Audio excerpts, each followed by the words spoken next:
Hello friends. Today we will discuss about the exam NCLEX.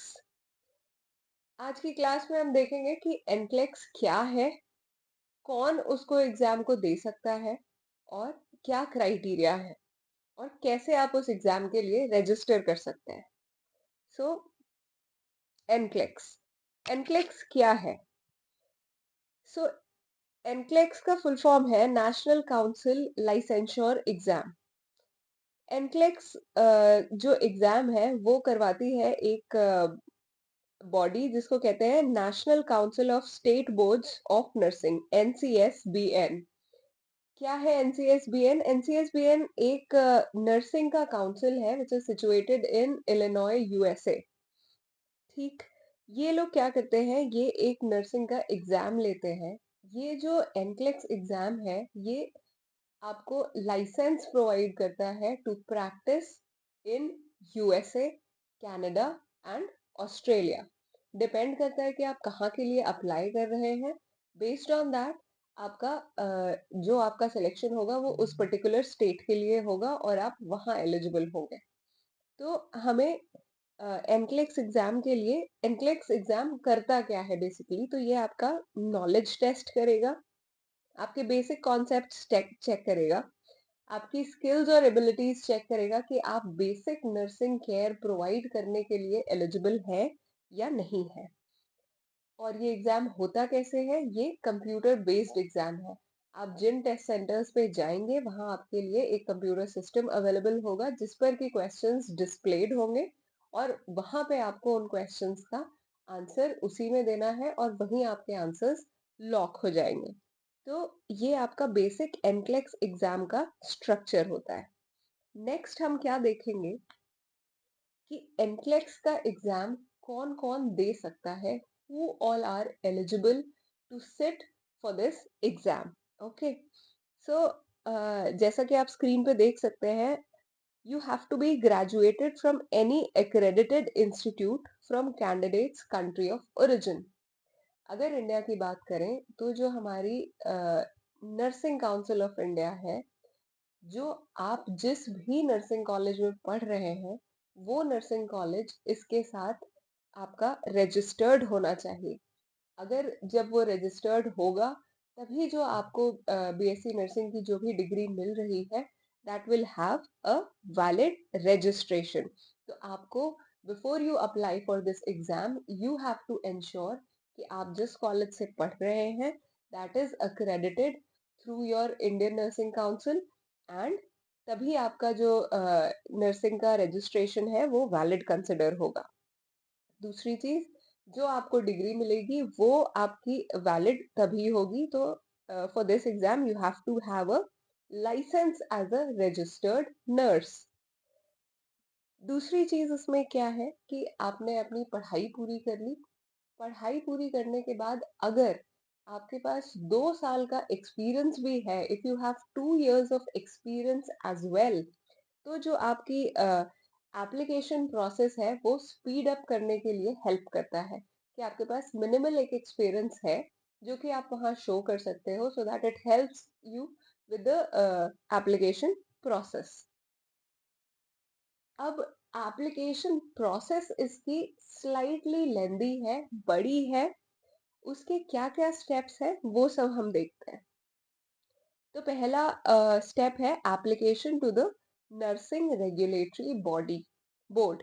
क्या है nursing regulatory board? तो आप US, Canada, Australia जहां भी अप्लाई करना चाहते हैं, यूएस के पर्टिकुलर स्टेट्स में अप्लाई करना चाहते हैं, तो आपको उस पर्टिकुलर स्टेट की एनआरबी में एप्लीकेशन देनी होगी। इसका लिंक हम आप लोगों को प्रोवाइड करेंगे। जो नर्सिंग रेगुलेटरी बॉडी है वहां पे आपको इसका फर्स्टली एप्लीकेशन देना है। उसके बाद आपको एक पियर्सन व्यू करके वेबसाइट होती है जहां पे आपको रजिस्टर करना होगा फॉर दिस एग्जामिनेशन। तो ये आपका सेकंड स्टेप रहेगा। एक बार जब आपने पियर्सन व्यू में आपने रजिस्टर कर लिया, तब आपने जो भी डॉक्यूमेंट्स प्रोवाइड करवाए हैं, जो भी आपने अपनी इंफॉर्मेशन प्रोवाइड करवाई है कि आपने कहाँ से BSc नर्सिंग करी है, आपका कितना एक्सपीरियंस है, उस सब चीज को वो लोग टैली करके उसके बाद वो आपको एक एटीटी प्रोवाइड करते हैं। एटीटी क्या है? ये है आपका ये third step which is called authorisation to test. Authorisation to test आपको मिलेगा, एटीटी मिलेगा, उसके बाद आप एलिजिबल होंगे टेस्ट देने के लिए। अब जब आपको पता चल गया कि आप टेस्ट देने के लिए एलिजिबल हैं, तो फिर आपको अपना एग्जाम अपॉइंटमेंट शेड्यूल करना है।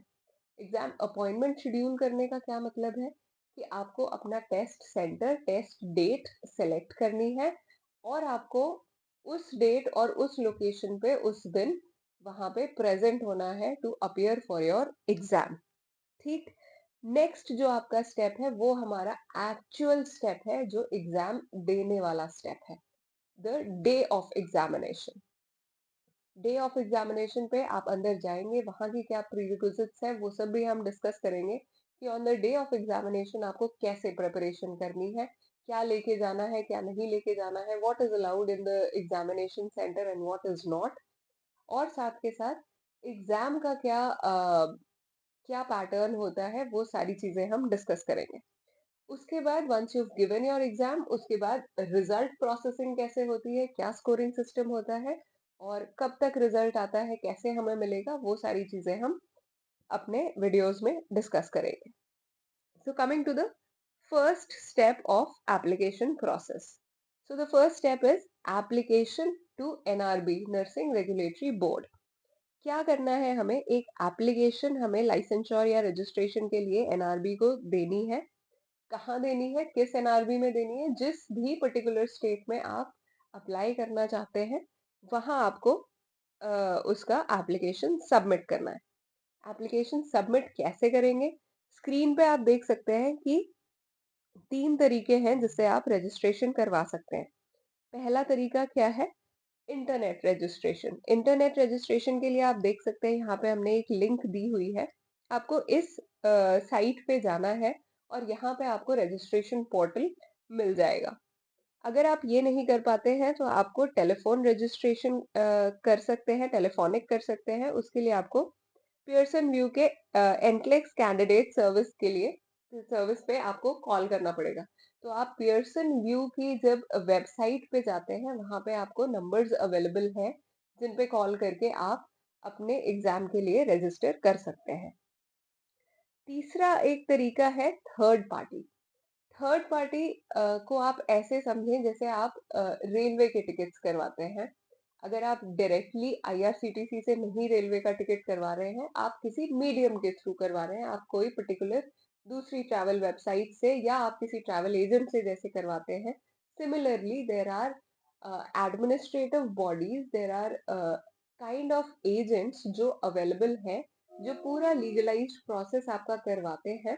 आप उनके साथ कांटेक्ट कर सकते हैं। They will register for you into the NRB और पियर्सन व्यू। वो लोग आपके लिए रजिस्टर कर देंगे।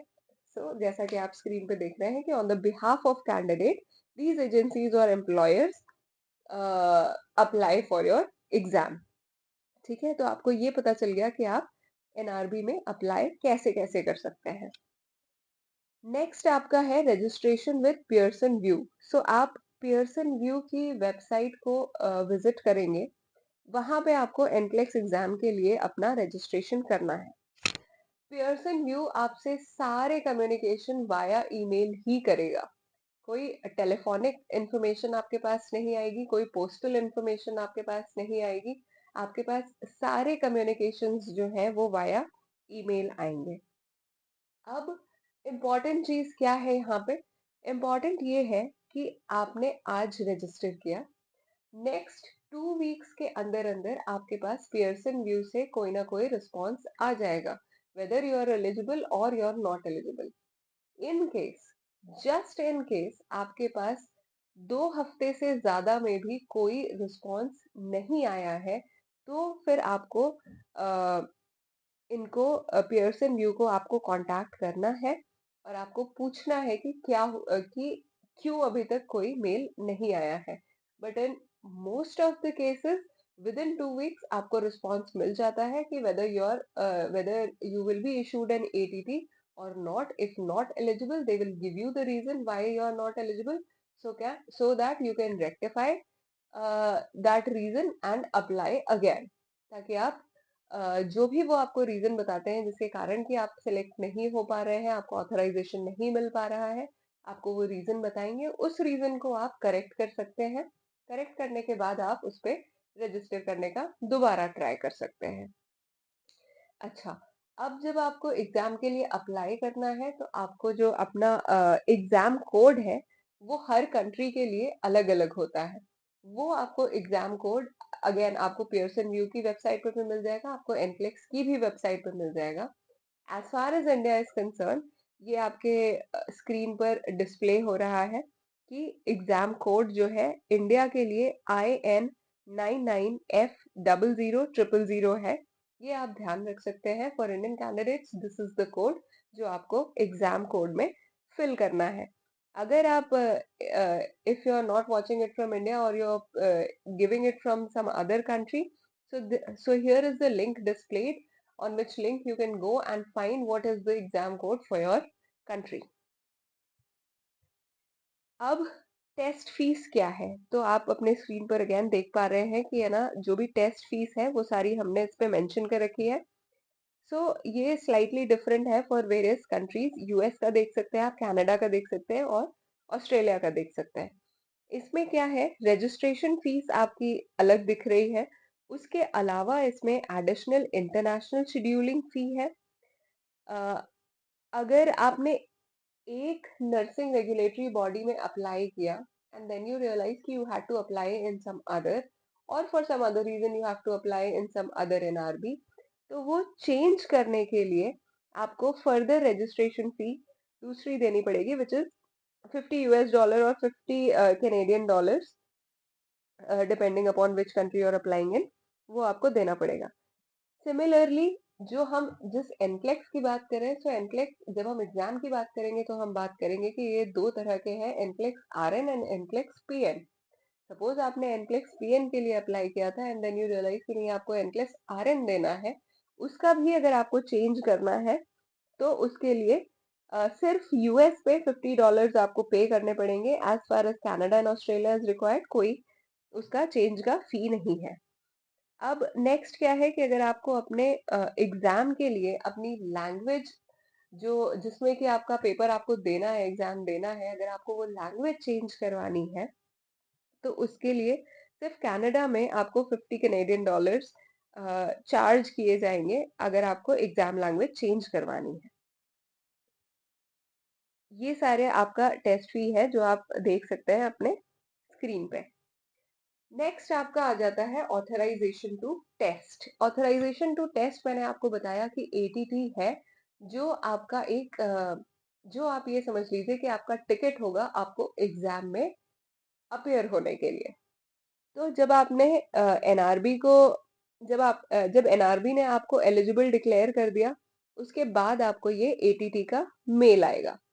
इस एटीटी मेल में क्या क्या चीजें हैं? So this ATT email contains your authorization number, candidate identification number and an expiration date. So what is this expiration date? जब आपको ATT प्रोवाइड हो जाता है तो from the day of provision of ATT up to 90 days आप उस exam में appear कर सकते हो। उसके अकॉर्डिंग आप अपना लोकेशन और डेट सिलेक्ट कर सकते हो जो भी उनके ऑप्शंस में है। अगर 90 डेज से ज्यादा हो जाता है and you are not able to appear for the exam, तब आपको इस पेपर के लिए दोबारा रजिस्टर करना पड़ेगा एनआरबी और पियर्सन व्यू में, और नया एटीटी लेके उसको फिर उसके अकॉर्डिंग आपको डेट सिलेक्ट करनी पड़ेगी। सो आप जब भी इसके लिए अप्लाई कर रहे हैं यू हैव टू एंश्योर कि जो आपका एटीटी है वो आपके पास तब पहुंचता है जिसके within 90 days you are comfortable to or you're able to appear for this exam। ये चीज आपको हमेशा इंश्योर करनी है। So your ATT is valid for a limited period of time which is the average is approximately 90 days। तो आपको उसी में एग्जाम देना पड़ेगा। अगर आपने उसमें नहीं एग्जाम दिया है तो आपको री रजिस्टर करके रीपेमेंट करना पड़ेगा फीस का, उसके बाद ही आपको नया एटीटी मिल पाएगा।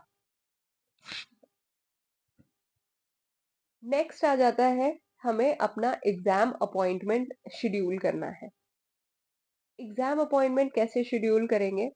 या तो आप एनक्लेक्स कैंडिडेट वेबसाइट पे जाके करेंगे या फिर करेंगे Pearson view NCLEX candidate services को कॉल करके। ये दो तरीके हैं आपको एग्जाम अपॉइंटमेंट शेड्यूल करने के लिए। अब दो चीजें हैं, एक तो ये है कि आपको अपना एग्जाम सेंटर सेलेक्ट करना है, या तो आप अपनी कंट्री में सेलेक्ट कर रहे हैं या तो आप जिस कंट्री में आप एग्जाम देने मतलब जिस कंट्री में आप जाके प्रैक्टिस करना चाहते हैं, जहाँ के लिए आपने एनआरबी में किया है रजिस्टर, अगर आप उस कंट्री में करना चाहते हैं तो वो उस कंट्री का जो टेस्ट सेंटर है वो उसके लिए होगा नेशनल सेंटर, और anything outside of that state is your international centers. So there are two types of centers, national and international. National मैंने आपको बता दिया कि जिस एनआरबी में आप अप्लाई कर रहे हैं वहां के टेस्ट सेंटर्स जो है वो आपके नेशनल सेंटर्स होंगे। Anything outside of it will be considered your international centres. अब आपने इंटरनेशनल अगर आप जब इंटरनेशनल टेस्ट सेंटर अप्लाई करते हैं तो आपको एक additional non refundable scheduling fee pay करनी पड़ेगी इनको एनआरबी को। अच्छा, a confirmation of appointment email will be send to you from Pearson VUE. उसमें क्या क्या रहेगा? ये आपका एडमिट कार्ड जैसा है। इस ईमेल में आपका क्या क्या रहेगा? आपका होगा date, time and location of your exam along with the directions to the test center। आपका जहाँ टेस्ट सेंटर सिचुएटेड है उसको वहां पहुंचना कैसे है वो डायरेक्शन होंगे। उसके साथ साथ होगा कि आपका किस दिन है, किस टाइम स्लॉट पे है और किस लोकेशन पे आपका टेस्ट है। तो आपको ये वाली जो ईमेल है ये आपको बिल्कुल अपनी संभाल के रखनी है। अब हम देख लेते हैं, जैसा कि मैंने आपको बताया, domestic and international test centres जो ये क्या कहते हैं ये भी हम एक बार देख लेते हैं। तो आप देखिए, यूएस के लिए डोमेस्टिक देखिए, United states and territories including American Samoa, Guam, northern Mariana islands and the US virgin islands, ये सब कुछ उनके डोमेस्टिक में होगा। और इसके आउटसाइड जो भी होगा वो सारा कुछ इंटरनेशनल होगा। सिमिलरली आप देख सकते हैं कनाडा के लिए भी यही चीज है। Test centers in Canadian provinces और territories and the mainland US. Canada के लिए आपका यूएस और कनाडा दोनों डोमेस्टिक कंसिडर होगा, and anything outside of it will be considered your international. और ऑस्ट्रेलिया के लिए देख लेते हैं। ऑस्ट्रेलिया के लिए अगेन, ऑस्ट्रेलिया के लिए एग्जैक्टली सेम सेंटर्स हैं जो यूएस वाले हैं, और उसके अलावा उसके बाहर जो भी सारे सेंटर्स हैं वो आपके इंटरनेशनल सेंटर्स कंसिडर होंगे, और उसी के अकॉर्डिंग आपको फी का पेमेंट करना पड़ेगा। तो अभी तक हमने देखा कि हमारा अब टेस्ट सेंटर तक डिसाइड हो गया है। तो अभी तक हमने देखा कि हमें सबसे पहले क्या करना है, हमें एनआरबी में हमें सबसे पहले ये देखना है कि हम एलिजिबल हैं इस एग्जाम के लिए या नहीं। उसके लिए हमें चेक करना है कि हम अपने जो nursing council of your country है उसमें आपका जो कॉलेज है वो रजिस्टर्ड है या नहीं। If it is registered, if it is accredited, तो इसका मतलब है कि आपके पास वैलिड रजिस्ट्रेशन है, और उस वैलिड रजिस्ट्रेशन के बाद आप एक रजिस्टर्ड नर्स हैं। To speed up your process of application आपके पास 2 साल का एक्सपीरियंस होना चाहिए, और उसके बाद आप एप्लीकेशन प्रोसेस स्टार्ट करेंगे। तो एप्लीकेशन प्रोसेस के लिए हमने देखा कि आपको सबसे पहले इंटेंडेड स्टेट के एनआरबी में रजिस्टर करना होगा, फिर आपको पियर्सन व्यू में रजिस्टर करना पड़ेगा। पियर्सन व्यू आपको एक एटीटी देगा, ऑथराइजेशन टू टेस्ट, जिसके विद इन 90 डेज आपको एग्जाम में अपियर होना होगा। जब आपको एटीटी मिल जाता है, ATT would be like your admit card, जिसमें आपका डेट, टाइम, लोकेशन सब कुछ आता है।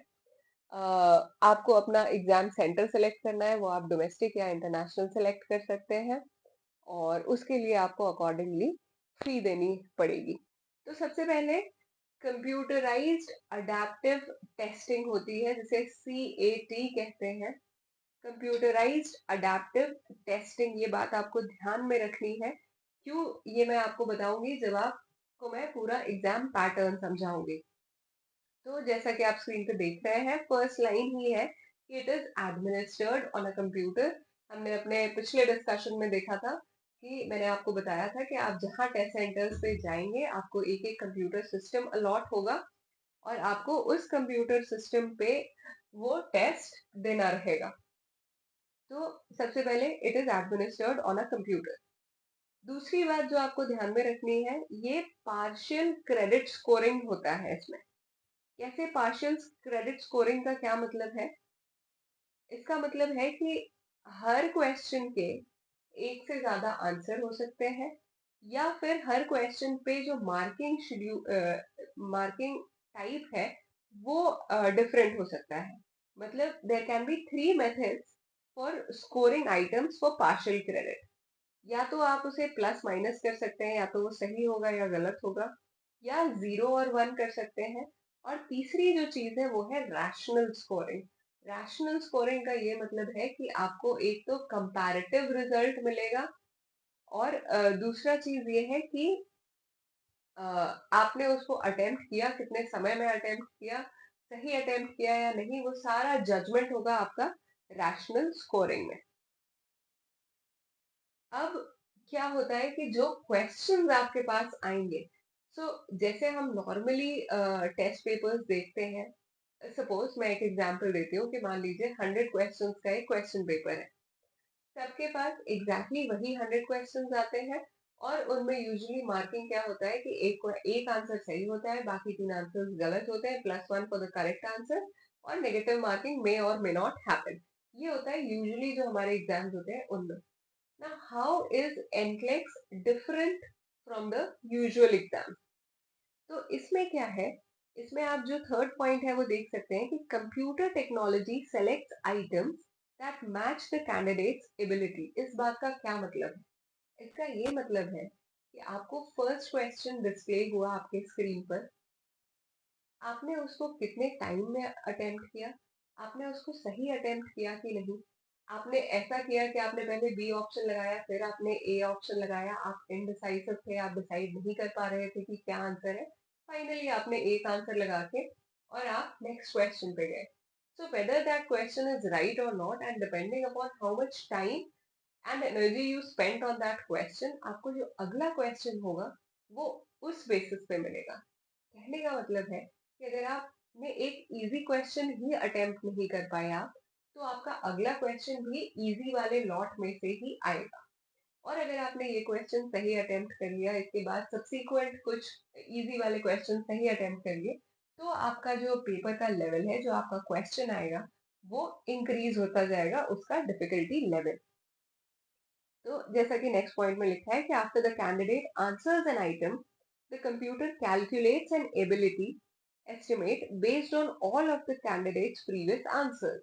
जो आपने पहले आंसर्स दिए हैं, उसके जो आंसर्स दिए हैं उसके बेसिस पर वो आपको अगला क्वेश्चन देगा, उसका डिफिकल्टी लेवल डिसाइड करेगा। तो वही बात कि the next item administered is chosen based on that ability estimate and is selected from an appropriate test plan category. तो ये चीज बहुत जरूरी है कि आप सारे क्वेश्चंस अपने अटेम्प्ट जब कर रहे हैं तो वो आपके अगर सही हो रहे हैं तभी आप नेक्स्ट डिफिकल्टी लेवल पर जा पाएंगे। Otherwise they are going to keep you on the same difficulty level. इससे प्रॉब्लम क्या आएगी? इससे प्रॉब्लम ये आएगी कि आपका हर क्वेश्चन जो है उसके मार्क्स सेम नहीं है। आपके इजी क्वेश्चंस के मार्क्स कम है, आपके जो टफ क्वेश्चंस हैं उनके मार्क्स ज्यादा है, पर किसके कितने हैं ये आपको नहीं पता।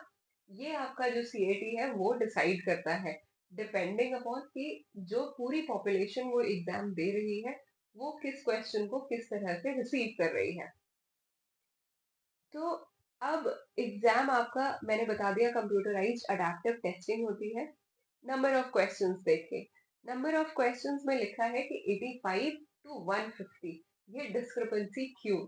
ये डिस्क्रिपेंसी इसीलिए है, वो आपको जज करेंगे अगर उन्होंने आपको विद इन 80 क्वेश्चंस जज कर लिया कि हाँ इन ये एलिजिबल है, इनकी जो थ्योरेटिकल नॉलेज है वो बिल्कुल एप्ट है, तो वो आपको 80 क्वेश्चंस में भी सिलेक्ट कर लेंगे। या फिर उन्हीं 80 क्वेश्चंस में उनको पता चल जाएगा कि आप सिर्फ इजी लेवल वाले कर पा रहे हैं, उसके ऊपर वाला नहीं कर पा रहे हैं, तो 80 questions are enough for them to decide whether or not you're eligible to test further and get selected or not. तो ये 85 to 150 क्वेश्चंस का वेरिएशन यही है कि उनको एक नंबर ऑफ क्वेश्चंस में ये पता चल जाएगा कि उन्हें फर्दर आपको टेस्ट करना है या नहीं, और वो रेंज क्या है 80 टू 150 के बीच में कुछ नंबर ऑफ क्वेश्चंस हैं जो आपको अटेम्प्ट करने पड़ेंगे, जिस पर डिपेंड करेगा कि आपका रिजल्ट क्या है। नेक्स्ट पॉइंट आपका बहुत इंपॉर्टेंट है। Minimum questions needed to be answered is 85। आपके कम से कम 85 क्वेश्चंस जो है वो आपने आंसर किए होने चाहिए। अगर आप यहाँ 80 पे अटक गए तो आप मान लीजिए कि सिलेक्शन नहीं हो रहा है। अगर आपको 80 से ज्यादा 85 85 80 81 आपने कुछ अटेम्प्ट किए क्वेश्चंस और उसके बाद आपको डिस्प्ले नहीं हो रहे हैं, तो इसका मतलब है कि आप एग्जाम क्वालिफाई नहीं कर पाएंगे।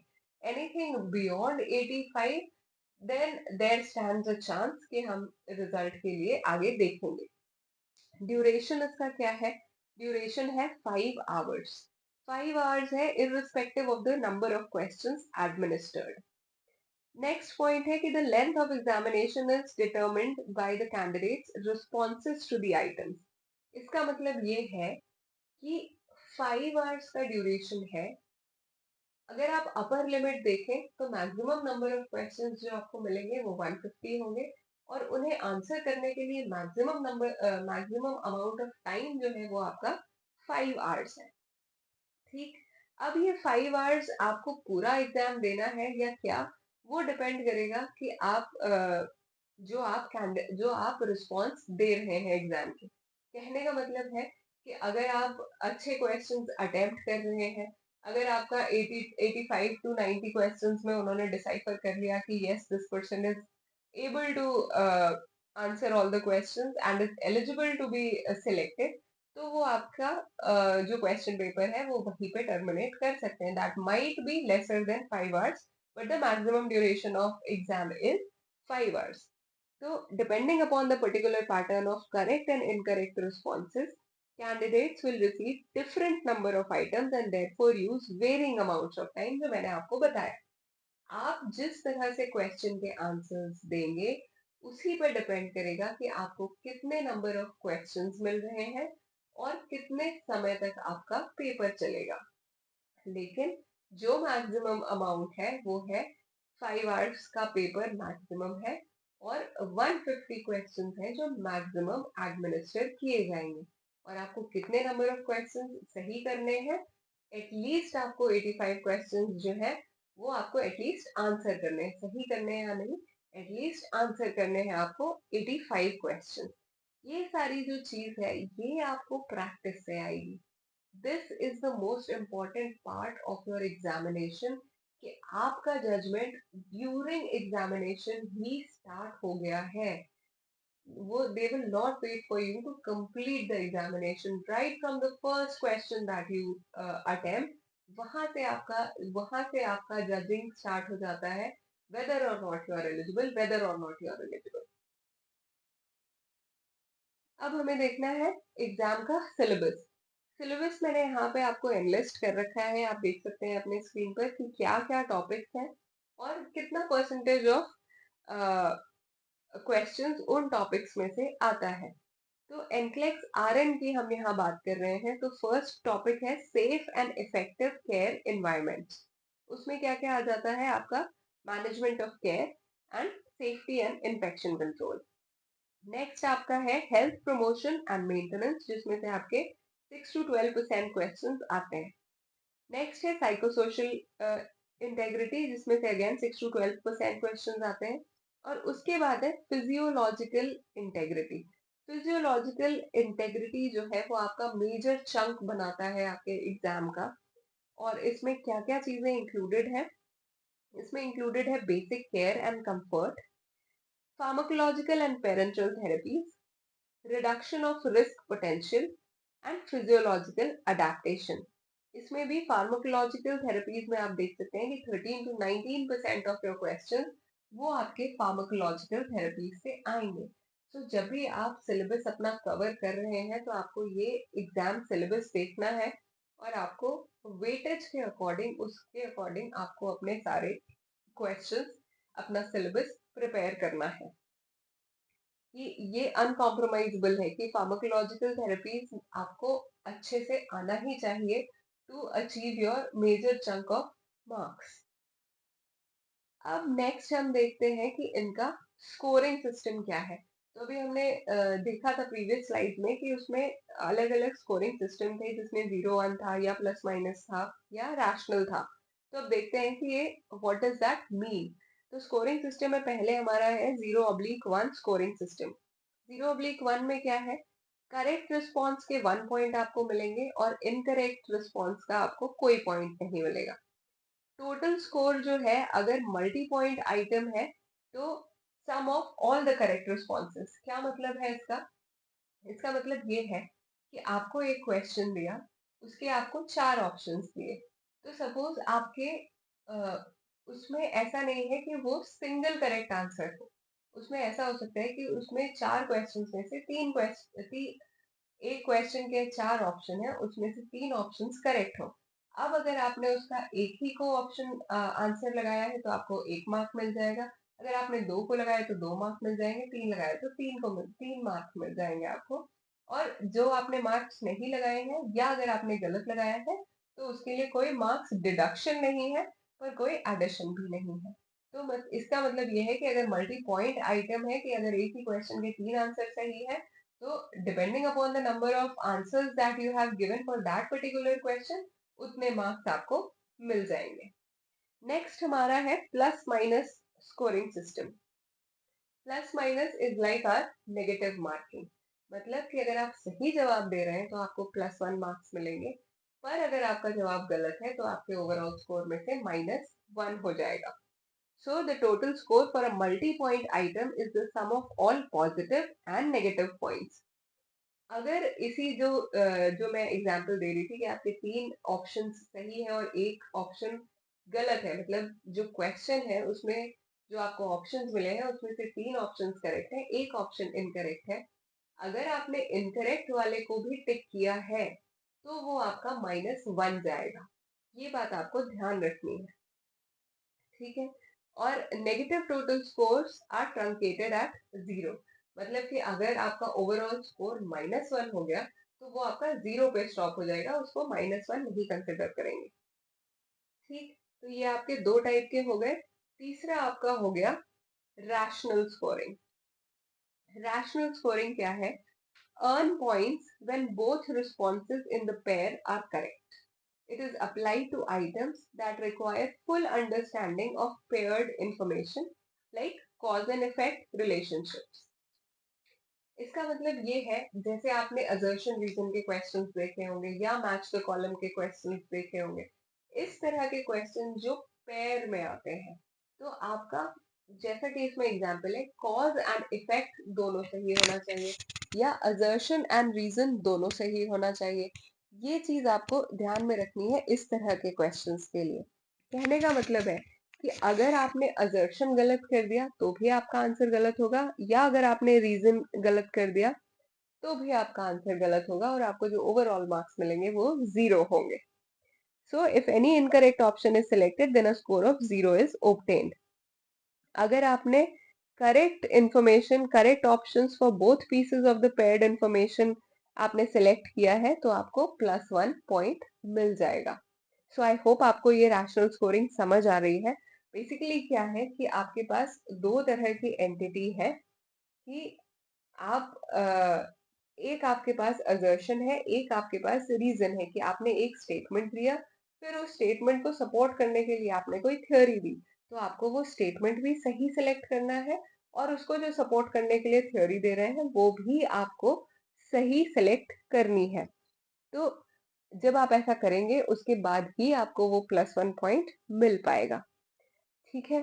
तो अब हमने देख लिया कि हमारा एग्जाम कैसा होगा, कैसा उसका पैटर्न होगा, कितने क्वेश्चंस आएंगे, कितना टाइम ड्यूरेशन है, कितना हमें मिनिमम अटेम्प्ट करना है, और जब हमने अटेम्प्ट कर लिया है तो हमारा स्कोरिंग सिस्टम क्या होगा। स्कोरिंग सिस्टम हमारे 3 टाइप्स के हैं, वो हमने तीनों देख लिए। Now that you have given your exam, next step है हमारा प्रोसेसिंग ऑफ रिजल्ट। रिजल्ट आपको कहाँ से मिलेगा? रिजल्ट आपको मिलेगा एनआरबी से। रिजल्ट आएगा कब? रिजल्ट आपको एग्जाम होने से 6 वीक्स के अंदर अंदर आपको रिजल्ट अपना मिल जाएगा। अनऑफिशियल रिजल्ट भी ऑब्टेन किया जा सकता है after 2 days of examination through quick result services. लेकिन क्विक रिजल्ट सर्विसेज जो है वो सिर्फ यूएसए में एप्लीकेबल है। कनाडा और ऑस्ट्रेलिया आपको ये सर्विस प्रोवाइड नहीं करता है। तो इम्पोर्टेंट क्या है कि आपको एग्जाम होने से 1.5 महीने के अंदर अंदर आपको अपना रिजल्ट पता चल जाएगा। अब आपको रिजल्ट कैसे मिलेगा? आपको मिलेगी एक candidate performance report. Candidate performance report आपको बताएगी कि आपने कितने क्वेश्चंस आपको दिए गए थे अटेम्प्ट करने के लिए, उसमें से आपने कितने क्वेश्चंस अटेम्प्ट किए हैं, कितने क्वेश्चंस करेक्ट इनकरेक्ट है। आपको एक समरी मिलेगी कैंडिडेट के रिलेटिव स्ट्रेंथ्स एंड वीकनेसेस की। ये क्यों इम्पोर्टेंट है? ये इसलिए इम्पोर्टेंट है कि आप if at all you fail the exam, तो आपको फर्दर एग्जाम प्रिपरेशन में ये कैंडिडेट परफॉर्मेंस रिपोर्ट आपको हेल्प करेगी। So for failing candidates, it helps to guide their study before retaking the examination. वो आपको बताएंगे कि आपका क्या स्ट्रेंथ था, आपकी क्या वीकनेसेस थी, उसके अकॉर्डिंग आपको अपना जो रीटेस्ट है वो आपको प्लान करना रहेगा। आपको अपनी स्टडी स्ट्रैटेजी जो है वो उसके अकॉर्डिंग चेंज करनी होगी। ये सारी चीजें हैं जो आपको एक एनक्लेक्स के एग्जाम में ध्यान रखनी है। अब ये दोनों जो वीडियोस हैं हमने उसमें आपको बता दिया कि एप्लीकेशन प्रोसेस कैसे होगी, एग्जाम का पैटर्न क्या है, रिजल्ट आपको कैसे मिलेगा। इसके बाद आपको जो भी क्वेरी हो आप प्लीज कमेंट सेक्शन में लिखें, और जो भी हमें इंफॉर्मेशन उस पर अवेलेबल होगी हम आपको आपके कमेंट सेक्शन में आपको बता देंगे। Thank you.